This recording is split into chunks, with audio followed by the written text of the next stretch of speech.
5 cannabis strains to avoid growing. While many people may be drawn to the colorful appearance of certain strains such as Forbidden Fruit, Purple Punch, Mac 1, Slurricane, Slurty 3, these are examples of strains that just don't cut it in today's market.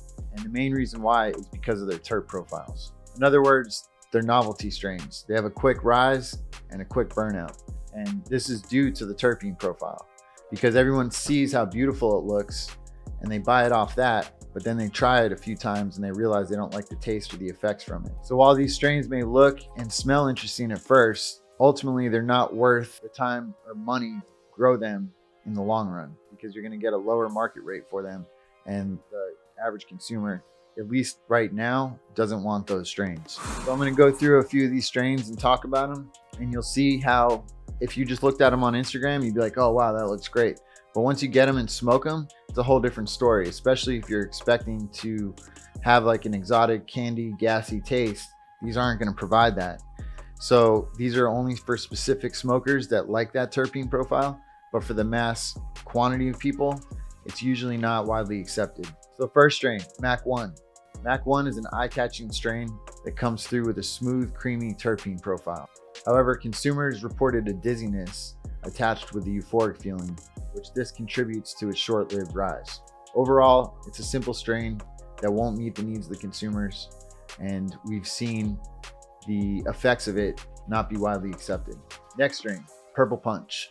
Purple Punch has a sweet flavor and sedating effects of its 2 indica parents. Purple Punch is known for its relaxing qualities, helping you get to sleep, but it's also known for a smell that's quite unique and not necessarily widely desirable by the market. Next strain, Forbidden Fruit.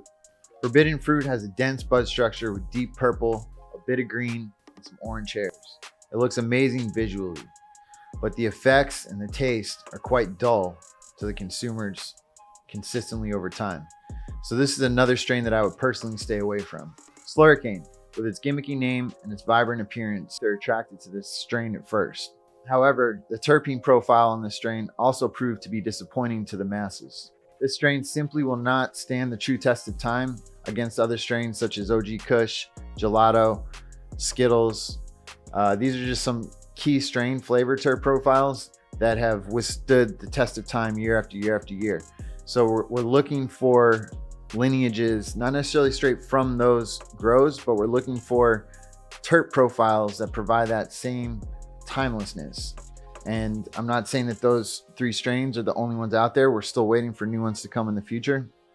But until the mass cannabis community actually tries it over the true test of time, and we just naturally see what strains get gravitated towards, we won't know which terps or which strains are going to be the next big thing. Okay, last strain, Slurty 3. It's a new strain from this year. Obviously, there's some Slurricane in that, crossed with Gelato. However, it's very dominant on the Slurricane side, so it's got that same terp profile. And in my opinion, when you put just even a little bit of that terp profile in with a good terp profile, like with the Gelato or an OG, it kind of just ruins it.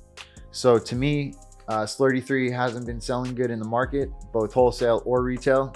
And it's just it doesn't have the wow factor that other strains do. So as a cultivator, these are a few strains that I personally recommend to stay away from currently with the way the market is, just because I'm out there daily seeing what's getting bought, what's getting sold.